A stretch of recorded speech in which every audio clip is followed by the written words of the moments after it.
Sir drafting कितनी important है AA के पेपर के अंदर? और बहुत सारे स्टूडेंट्स में F7 में भी देखता हूँ कि रेशियोज का जब क्वेश्चन आता है तो दे आर लैकिंग आउट, कि लिखने का जो प्रॉब्लम है उसको कैसे कोप अप करें और क्या उसके लिए स्ट्रैटेजी होनी चाहिए, क्योंकि जो लोग स्टार्ट करना चाह रहे हैं तो उनको पता हो कि किस तरीके से करना चाहिए। यार देखिए, मैं इसका ना बहुत ही मुख्तसर जवाब देता हूँ आपको जुनैद। F8 के पेपर में ड्राफ्टिंग की बहुत इंपॉर्टेंस है, ठीक है।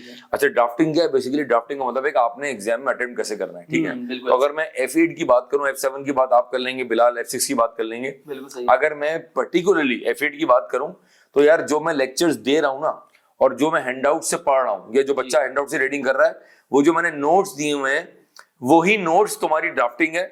उन्हीं नोट्स को तुम समरी कहो, वही तुमने एग्जाम में रिप्रोड्यूस करना है अपने ओन वर्ड्स के अंदर।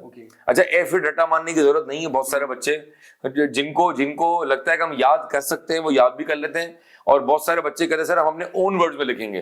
तो जो बच्चे अपने ओन वर्ड में लिख सकते हैं, जिनकी अंग्रेजी बहुत मुनासिब है, लिख सकते हैं, उनको अपने आप पर ये कॉन्फिडेंस है कि हम लिख लेंगे, तो आप अपने ओन वर्ड्स में लिखकर ये पेपर पास कर सकते हैं। प्लस हर टॉपिक के जो आखिरी लेक्चर है जुनैद, हर लेक्चर का, ऑडिट का जो आखिरी लेक्चर्स हैं, वहां मैंने सिर्फ ये बताया कि ड्राफ्टिंग कैसे करनी है।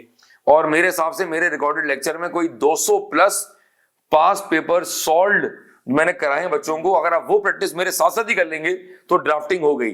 प्लस ड्राफ्टिंग का एक और मतलब है, कौन सी हेडिंग बनेगी, क्या रिपोर्ट के सवाल में 4 हेडिंग बनेंगी, 3 हेडिंग बनेगी, मैं जुमला स्टार्ट कैसे करूंगा, सर एथिक्स का जो सवाल है क्या उसमें कॉलम बनेंगे, सर जो रिस्क का सवाल है क्या उसमें कॉलम बनेंगे या पैराग्राफ बनेंगे। ये सारी बातें ड्राफ्टिंग का पार्ट है जो मैंने अपने लेक्चर्स में बता दी है वक्तन फवक्तन।